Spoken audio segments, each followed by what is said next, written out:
We spend in this nation $87 That's right.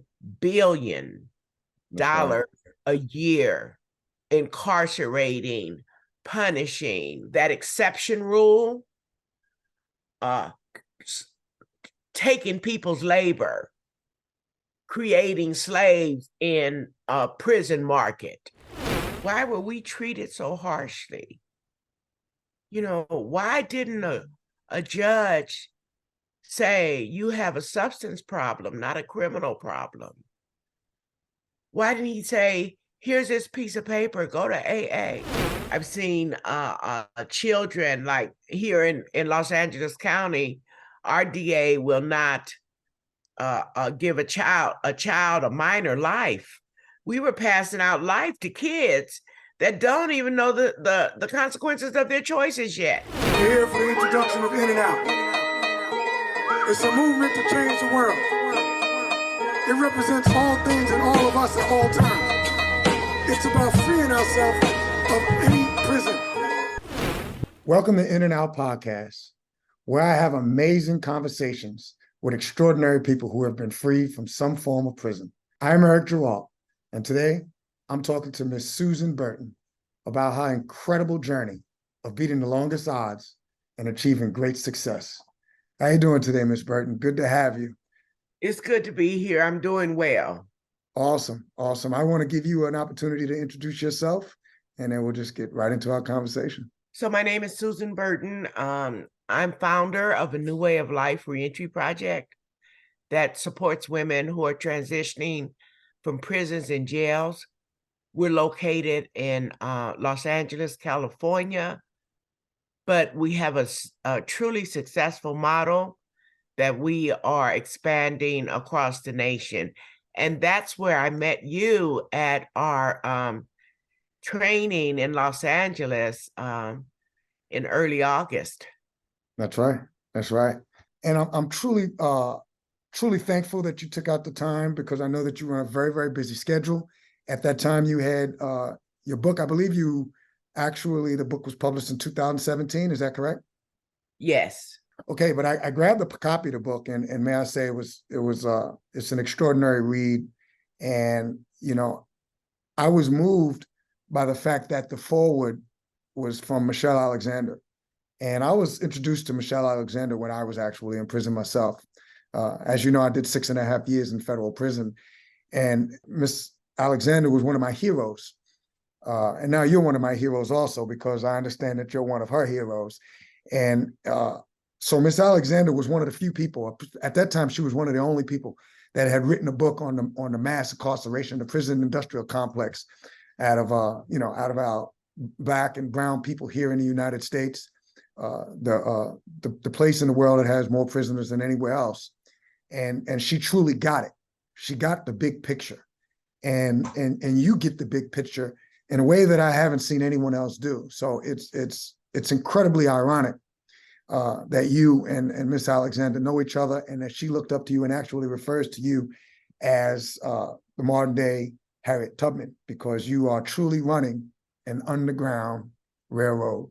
So I want to ask you with that, because I know that you speak about the big picture, and that, before you had, it was more than 20 years ago that you started to really look at the big picture. What do you think it was that helped you truly understand or start looking at the big picture?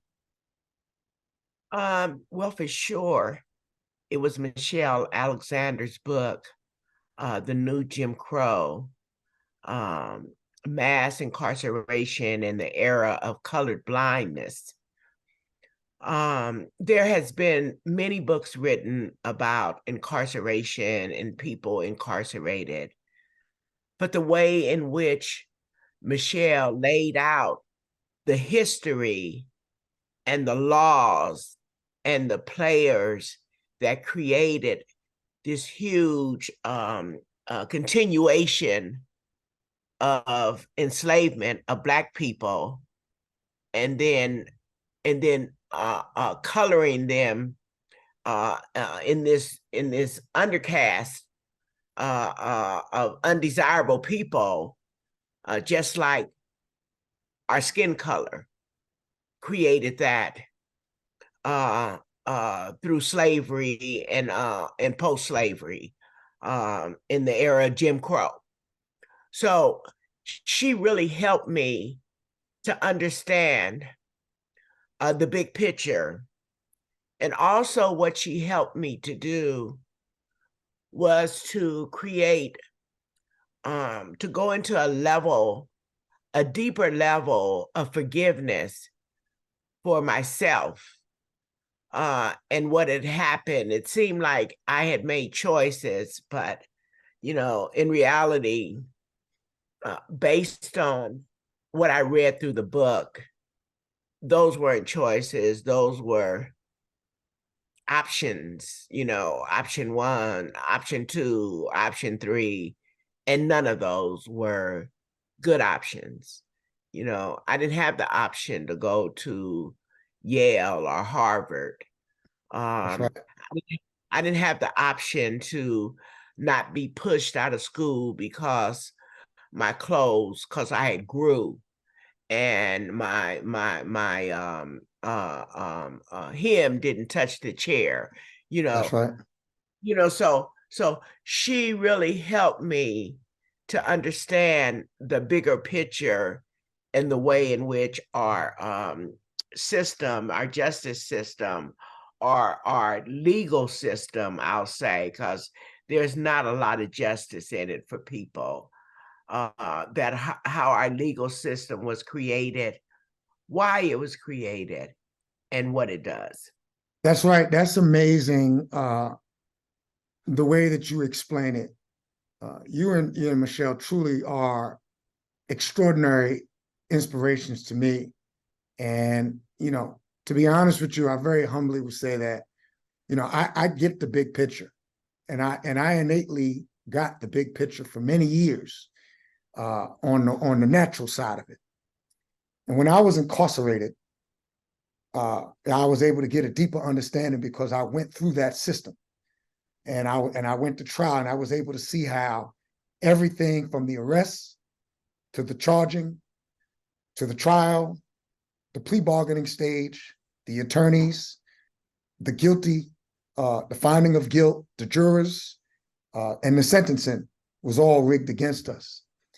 And when I hear you speak about it, it gives me chills down my spine because, as you said, there's been many books that were written, but when you read some of Michelle Alexander's book, you immediately were able to see that she gets it. And I'm able to see that with you.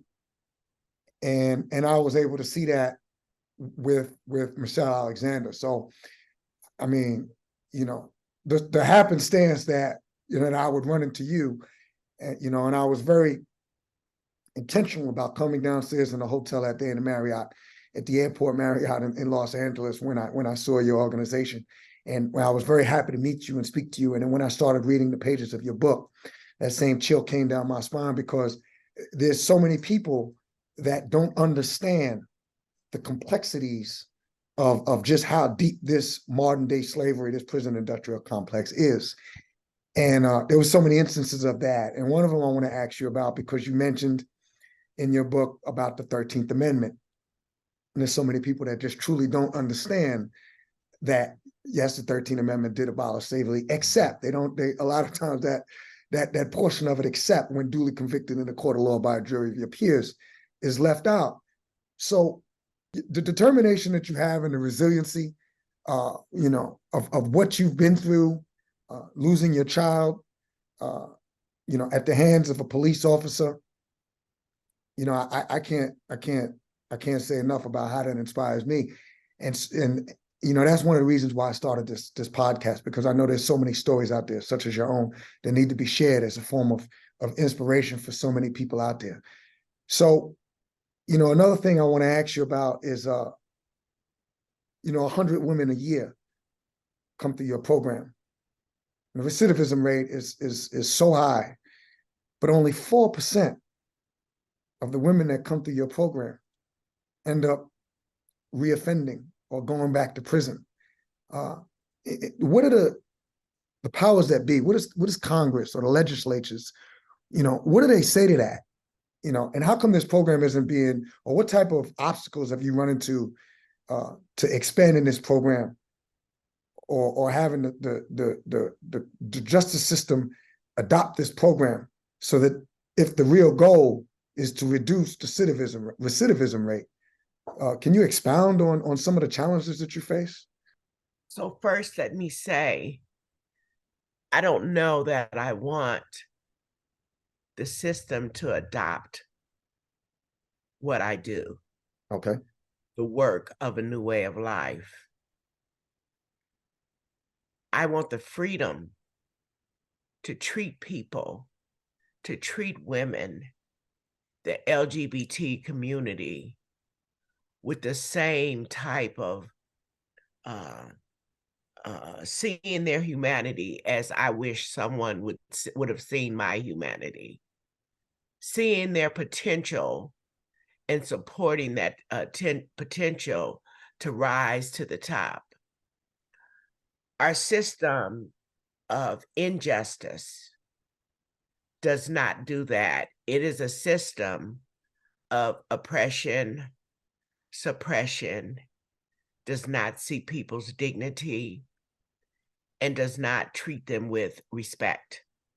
I agree with you. Couldn't agree with you more. Yeah, so I really don't want to be adopted. A new way of life wants Gotcha. to be free, to flourish, to thrive. And while we have 12 homes across LA County, we have 41 sites nationally and internationally. Wow. So at this phase of my life, I am an expert and I am a leader in this field. No doubt. And my goal and my job is to support and train emerging leaders in their own respective communities to replicate a new way of life's model. Awesome. We spend in this nation $87 billion Right.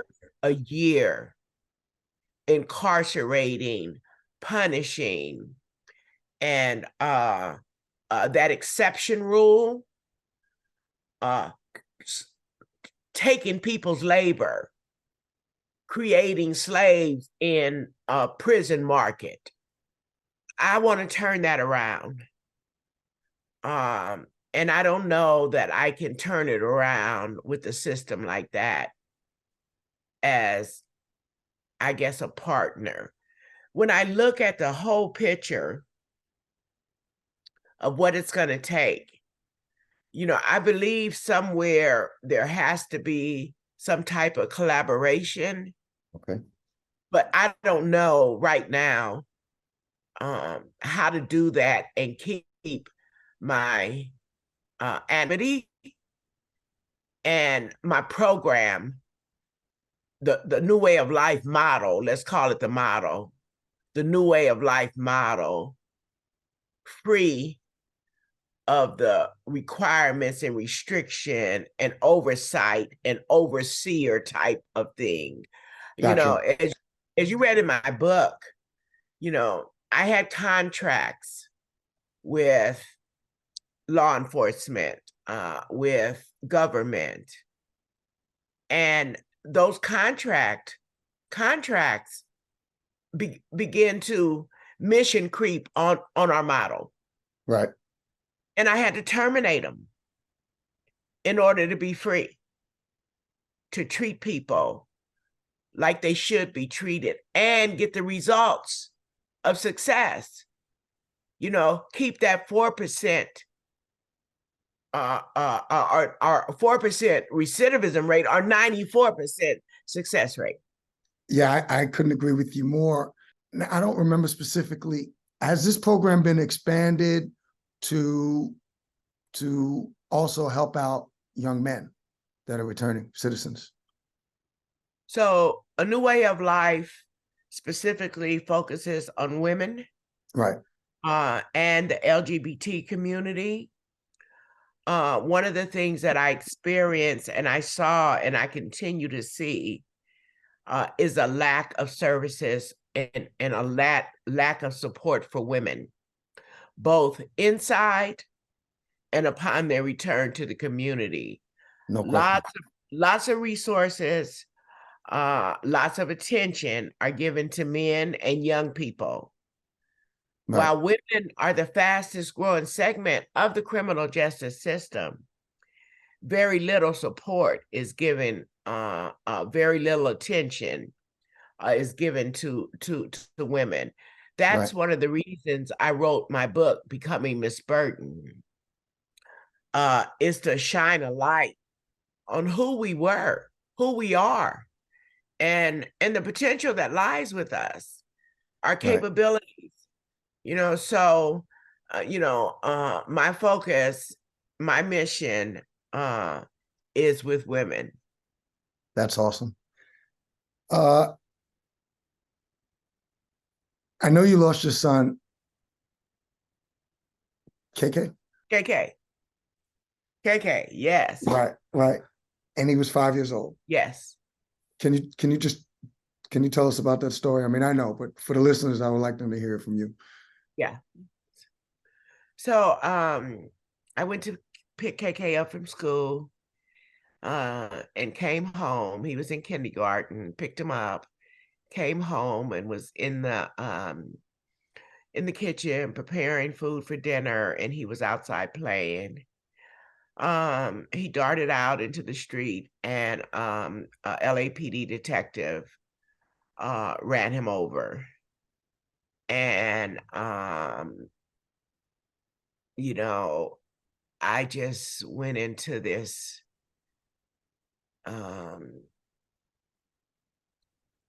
downward spiral of pain, grief, loss, and fear.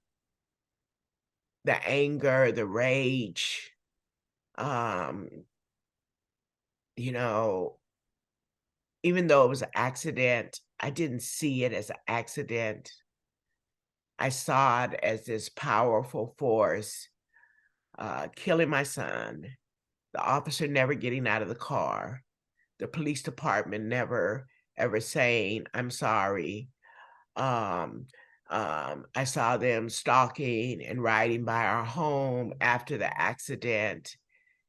And there was just like this period in time that it was all too much for me to deal with, to handle.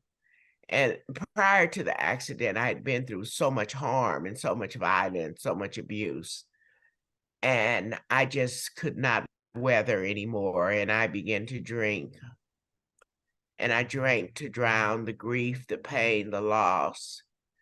It escalated to drug use. It was at the beginning of the war on drugs, and our communities were saturated with this substance, and I began to consume it. And for consuming it, I was incarcerated. And for the next almost 20 years, I was in and out and in and out and in and out of prisons. I knew that there was something more. I knew deep inside of me that there was something better, but I didn't know how to get to that something better. I would be released from prison, downtown Skid Row, no ID, nowhere to go, nowhere safe to go, I'll say. And I would end up back involved with the same crowd, back involved with substance use, medicating my grief, my pain, medicating my hopelessness. And then upon my 6th release from prison, I found a recovery center in the affluent part of Los Angeles County, Santa Monica, out by the beach. And there I began to heal, and I began to look at what happened for people in Santa Monica versus what happened to people in South LA. And Wow. it was a whole different approach Like to everything social else. issues. You know, the community was just so resourced, and you know, I took advantage of everything that I could. And I began to think, you know, why were we treated so harshly? You know, why didn't a judge say you have a substance problem, not a criminal problem? Why didn't he say, here's this piece of paper, go to AA? That's what they did for the people in Santa Monica. You already know And it. and so I began to like see, you know, these two worlds just a few miles apart. And, you know, I was like, behooved, but what I found there, the resources, the compassion, the structure, AA, you know, the safety. I wanted to bring it back to South LA where all my friends was getting off the bus downtown Skid Row. I wanted to bring it back and offer them a way out. I wanted to offer them what I call a new way of life. And so I saved my money and I bought a little house. You could buy a house back then, 1998, right? You could buy a little house for with a $4,000 down payment. So I worked for a year and saved my money and bought a house. And I would go down to the bus station where I had gotten off the bus so many times with nowhere to go. And I'd meet my friends there, and I'd offer them to come to a new way of life. And there started the organization. And there is when I began to grow and see that there wasn't anything wrong with us. It was something wrong with the world that treated people the way we were being treated. It was something wrong with the world that takes a medical problem, you know, and punishes it.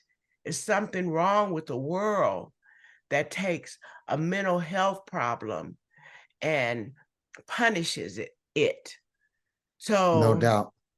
Aside from what you're doing, because what you're doing is remarkable and incredible, and it's a blessing to so many people, so many women. Do you see any progress being made with the way the world, particularly in the United States, handles people who have suffered extreme trauma, many times in their childhood, or, you know, people who have, you know, been in and out of drug addiction or alcohol addiction? And it's my opinion, and I'm sure, you know, I would be willing to say this is fact. I'm sure there's been studies shown that often those that drug addiction or that alcohol addiction or many of the things that cause people to wind up incarcerated, many of those people had extreme experiences of trauma at some point in their life, particularly in their childhood. You mentioned, I think 85% of women that end up in prison had some type of trauma in their childhood. And Ms. Burton, you also had trauma as a very, very young person, a very, very young female. And it took you 43 years to really start, you know, understanding how severe that trauma was. Can you tell us anything about that and how that affect? What I really want to know is how that affected you as a young child, an adolescent, into teenage years, young adulthood, into adulthood, and how some of those things contributed to the decisions you made, especially with respect to, you know, using drugs. 85% of women incarcerated have experienced some type of violence and some type of harm. And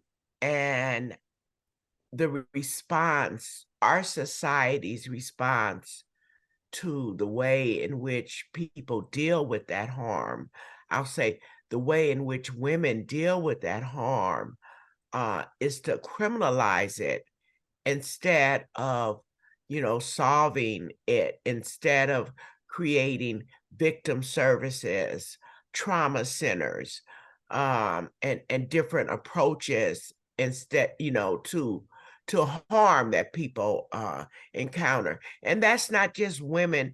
Men experience harm also. And men experience violence also. You can imagine a young man watching his best buddy get shot down and killed, what that might do to him, how much fear he lives with, how that trauma, how it's internalized and how it comes out. So we could do better. Like in Santa Monica, where I went, there was a wide array of resources that people could partake in, from therapy to victim services to rape centers.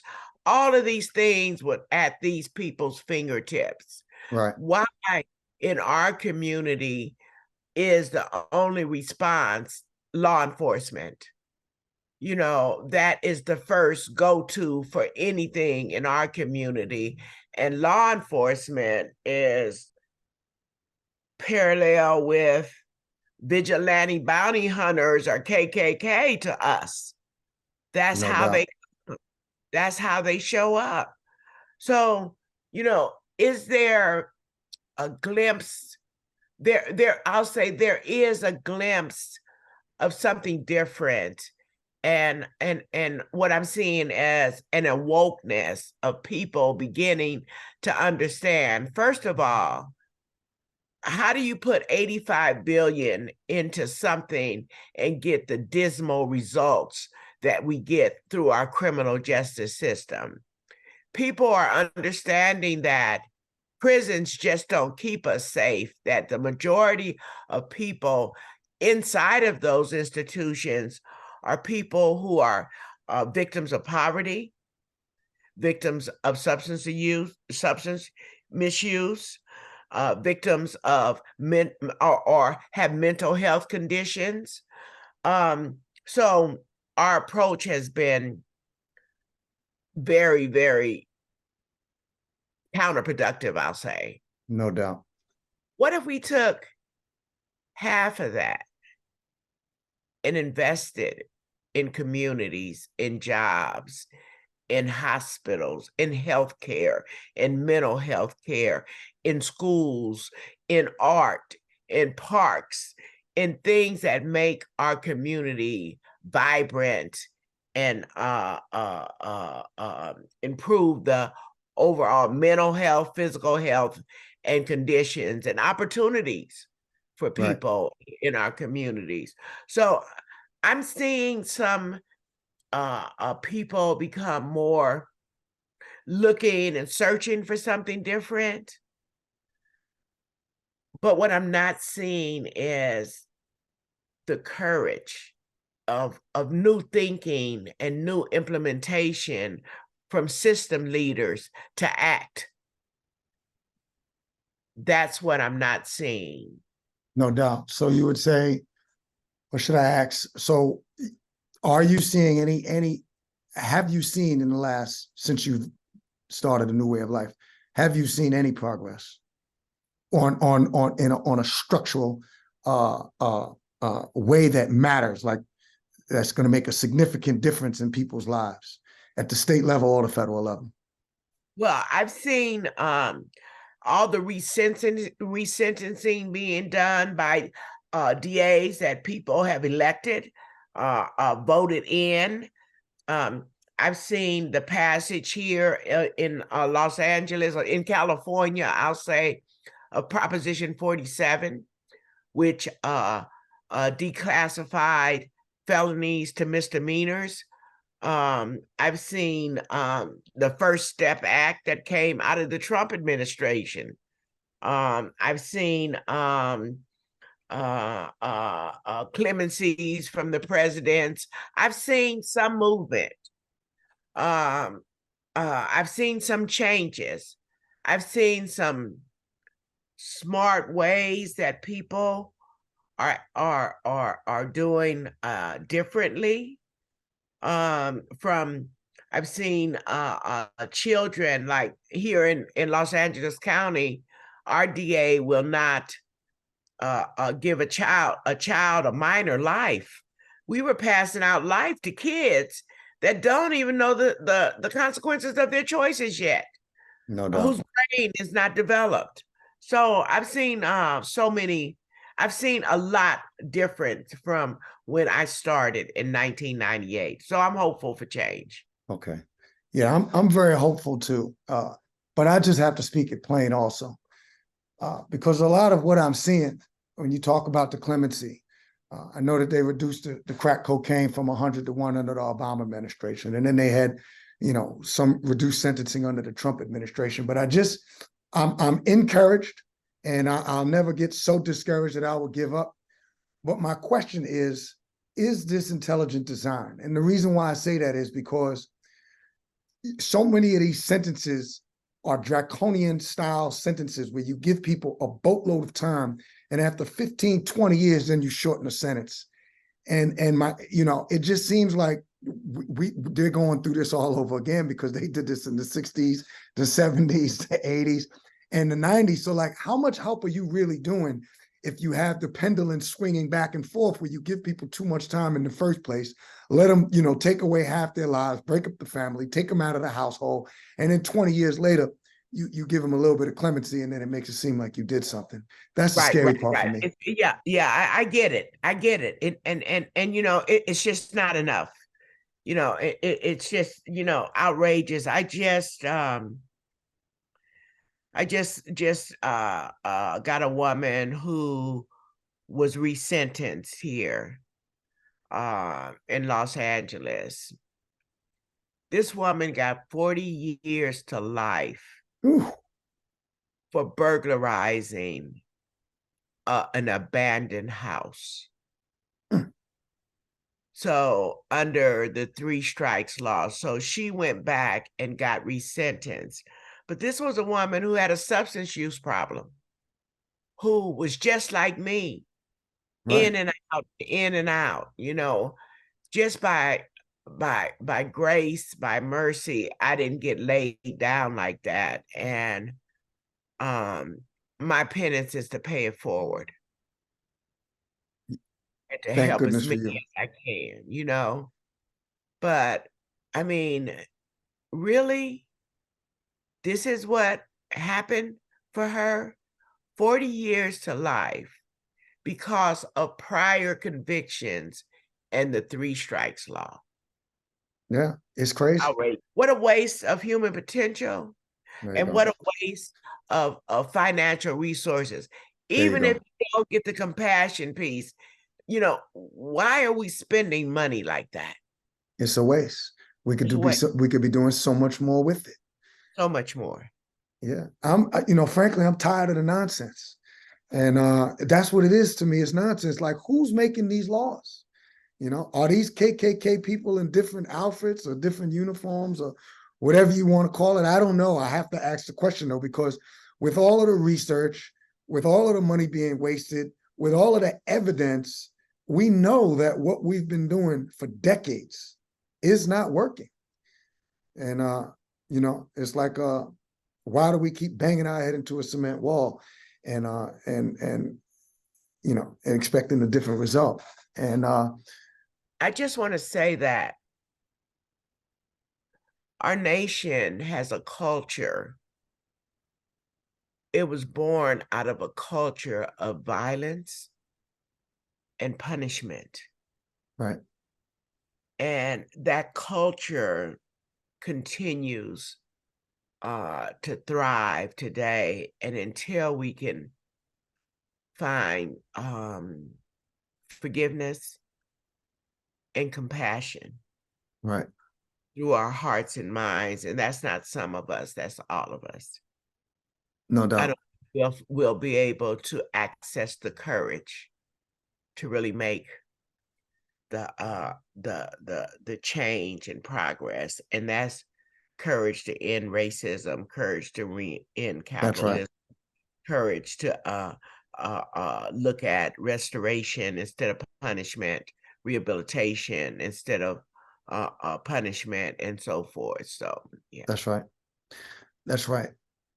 Miss Burton, what you've been through with the trauma, you know, going to prison, and your story of I don't remember the store that you were in, but I know that you were just grabbing something, some food for your children, and you left them in the car. We don't have enough time to cover so much, but that's an extraordinarily moving story. Also, you run to the store, you're getting stuff for your children, and you come out, and they end up giving you years in prison. This is insanity, right? That just doesn't seem like a intelligent society that we're living in. It really doesn't. So that's like Ingrid. So Ingrid, one of the Oh, residents. Ingrid is the one. I'm Yes, sorry, I'm Ingrid. confusing Yeah. it with yours. All right, Yeah. thank Yeah. you for Yeah. clarifying that. Yeah. She was. My daughter Simone, right? Yeah. Her daughter Simone. She had ran into the store and grabbed some milk. The baby was hungry, crying, and came back out of the store and was arrested. She had 3 daughters, and the daughters was just placed in the system, in the foster care system. And she was her life, and she was sentenced to 3 years in prison. Now, if Ingrid would have been white That's right. in Say it plain, Santa speak it plain. Monica, she would have gotten counseling, therapy, parenting classes, maybe a year supply of diapers, a year supply of baby food. She would have been resourced instead of punished. But Right. Ingrid is a bronze Black woman with a big old beautiful smile, and she was given 3 years of incarceration, separated from her children, her children placed in foster care, and her being punished. But I'm happy we were here for Ingrid. Ingrid has went on to become an advocate. She's Wow. working on a campaign called Time Done, Awesome. in the punishment of people after they've served their time. She does voter registration, she does advocacy, she's passed some legislation, and she's doing well. That's awesome. That's amazing. And it sounds like in the communities that don't look like us, where people are from, normally they don't have the same means, they have less resources. It seems like the courts and law enforcement deal with them with compassion and forgiveness, and give them resources and help them to keep and maintain their dignity. I want to ask you, with all that you've been through, I mean, you're obviously resilient is a word that stands out to me. Have you always been, as a little girl, did you have the same resiliency, or do you think it's what you went through, going through prison, being able to you was drug misuse? Are those some of the things that kind of, so to speak, toughened you up and made you more resilient? I mean, I guess, yeah, that's my question. Where does that resiliency come from? Of course, there's the will to survive. There's the hope for something better, something different. But I also question, why do we have to be so resilient? You Words know, out my mouth. why do I have to bend into a pretzel? So what I want to declare is that I'm not bending anymore. All right. That's what's up. I'm standing straight and I'm going forward and I'm bringing as many of us as I can with me to I stand love it. straight and to go forward. I'm not going to be your pretzel. I'm not going to be your punching bag. I'm going to stand and I'm going to speak truth to power. Um, and I'm not going to be bent into a pretzel. I love it. It's so funny that you say that, because my follow-up question was, that's why I was getting at a point. Uh, while in other communities, they're dealt with compassion and forgiveness. And, you know, the reason why we're having this conversation, you and I, today, is because of your resiliency. And I had some level of resiliency. But the fear is, what about so many of us that may not be as resilient, or may not have had, as I did, a strong support system when I came home, or the ones that are not as fortunate as Ingrid to come across a Miss Susan Burton, who started a new way of life. What about those? A lot of those people, those human beings, those individuals fall through the cracks, and that's my concern. And so I want to ask you a little more about. I know you mentioned and you pointed out, which this blew my mind, and I'm pretty good with statistics, especially when it involves the prison, the prison system, and the criminal justice system, law enforcement, and how the way they treat us. This is this statistic is staggering. So 48,000 sanctions and legal restrictions are placed upon people, human beings, when they're released from prison. Can you name a few that you see that many of the women that come through your program have to deal with? And just give us a glimpse of some of the ways that you help them overcome those obstacles and deal with it, please. It is dizzying the types of barriers and invisible walls that people have to confront daily. From student aid to go back to school, to getting their children back out of systems, to licensing and jobs, there's just so many. I myself applied for global entry because I travel a lot. Yeah, me too. And they said no. I was denied. I already know. I was denied global entry. I have a certificate of rehabilitation. I've expunged my record. I have a governor's pardon, and I can't even get global entry. So that means I have to go through long lines. And, you talk about resilience, but I'm 72. I can't do that. I can't, you know what I mean? So it is more punishment, No doubt. and my crimes are crimes of say health and safety codes. It wasn't, anything that hurt anybody. I did hurt people. I hurt my family. I hurt myself, but I didn't cause any type of physical harm, and I can't get global entry. So it's just really injurious and outrageous. The continued punishment That's right. that happens and is rooted in this nation.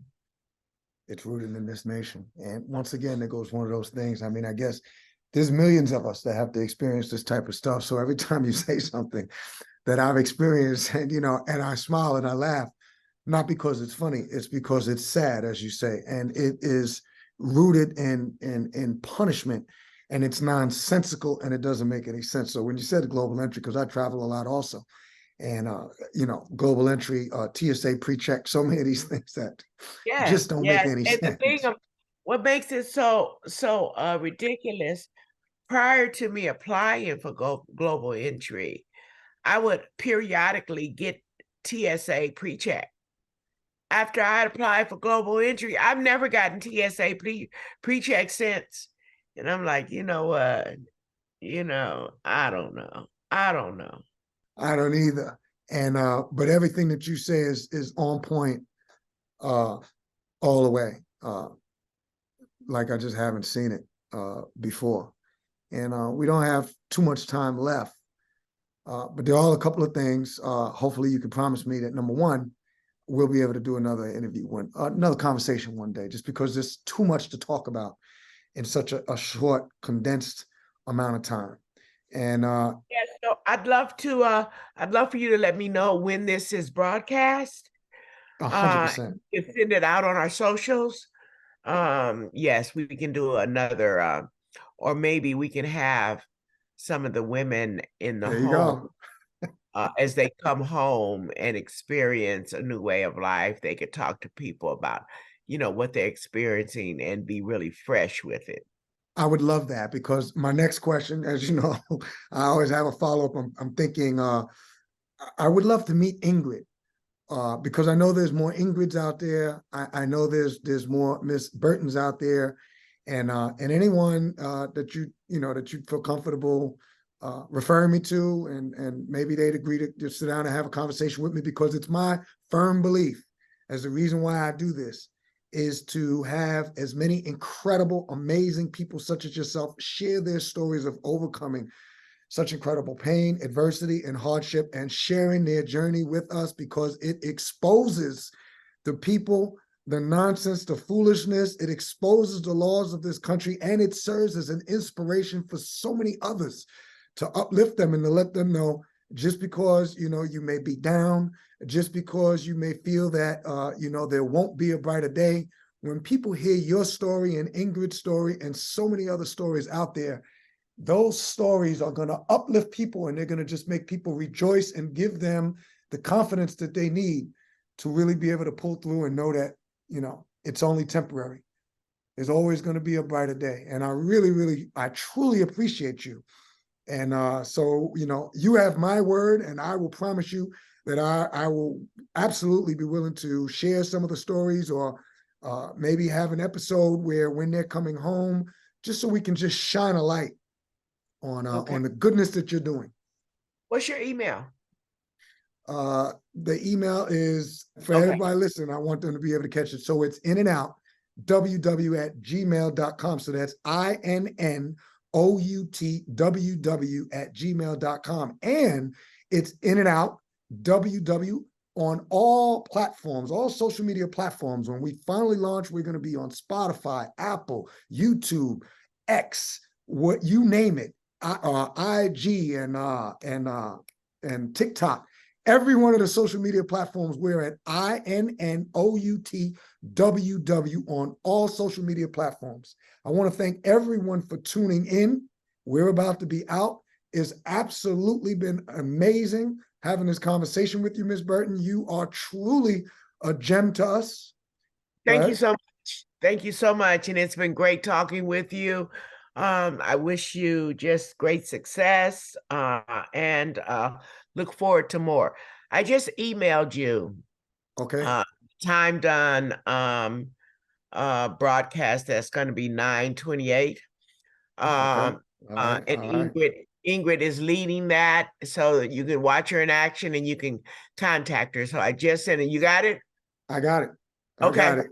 All right. Yes, time That's done. awesome. Listen, you have our back over here. If there's anything that I can do or we can do to aid you in this amazing journey that you're doing of helping people, let me know. When I'm in California, I'll definitely reach out just to say hello, let you know that I'm around. If you have time, maybe we can have a coffee or something and chat a little more, just to kind of continuously figure out ways that we can move the ball forward. And I just want to be a help, and I want to be able to provide value, add value, and being able to help you make impacts in other people's Sounds lives. great.